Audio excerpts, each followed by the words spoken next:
যোৱা ইংৰাজী 2025 মে 23 তাৰিখে মোক মিকিভেটা থানাৰ এই বৰ্ডাৰ পুলিচে আহি ৰাতি 11:30 মান বজাত লৈ যায় কিবা এটা ৰিপৰ্ট লিখিব বুলি। ৰাতিটো মোক মিকিভেটা থানাত ৰাখিছে। পিছদিনাখন মোক SP অফিচত লৈ গ'ল। SP অফিচৰ পৰা মোক আকৌ মোৰ লগত আৰু মোক লৈ 9জন মানুহ আমাৰ হেৰিত লৈ গ'ল, এই ডিটেনশ্যন কেম্পত লৈ গ'ল গোৱালপাৰা। তাত মই ৰাতিটো থাকিলোঁ। তাৰপিছত আকৌ মোক দুদিনমান থকাৰ পিছত 27 তাৰিখে মোক লৈ যায় হেৰিত এই বৰ্ডাৰ BSFে আহি বৰ্ডাৰত লৈ যায়। বৰ্ডাৰত নিয়াৰ পিছত মোক প্ৰায় ৰাতি 4টামান বজাত পুছবেক কৰি দিয়ে জিৰ' লাইন সীমান্তত। তাত আকৌ বাংলাদেশৰ BGB আহে, গাঁৱৰ মানুহ আহে। তেওঁলোকে আমাক তাত বাধা দিছে।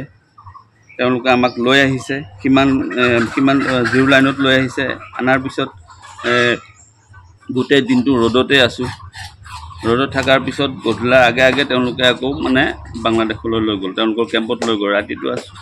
থকাৰ পিছত তেওঁলোকৰ লগত কিবা আমাৰ ভাৰত চৰকাৰৰ নেকি কিবা এটা আলোচনা হৈছে।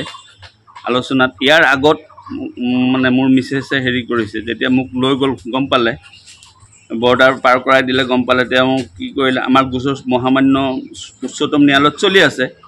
তেওঁ কৰিলে কি কাগজ পত্ৰ লৈ আমাৰ বৰ্ডাৰ ব্ৰাঞ্চত, আমাৰ মৰিগাঁও বৰ্ডাৰ ব্ৰাঞ্চত এখন আবেদন কৰিছে যে মোৰ স্বামীজন স্বদেশী, তেওঁক ঘূৰাই আনিব লাগে। সেইমতে মোৰ মিছেছৰ দৰখাস্তখন তেওঁলোকে গ্ৰহণ কৰিলে আৰু দুয়োপক্ষৰ মাজত আলোচনা হ'ল। আলোচনা মৰ্মে মই ঘৰ পালোঁ আহি, নিৰাপদে মই ঘৰ পালোঁ আহি। আপোনাক কিবা নটিচ জাৰি কৰিছিলে নেকি প্ৰথমতে যে আপুনি বাংলাদেশলৈ যাব লাগিব বুলি? তেনেকুৱা নাই, তেনেকুৱা নটিচ মোক জাৰি কৰা নাছিলে।